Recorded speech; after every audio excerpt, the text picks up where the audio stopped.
How would you sign my name is? So for me, I would sign my, right? So open hand, go into your chest, or my, right?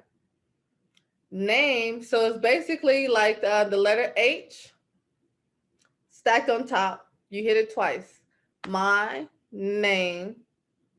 And there's no is or to in actual ASL structure. So it's kind of sort of similar to Spanish where it's like the verb goes first and then the noun. But that's like I said, that's kind of down the line.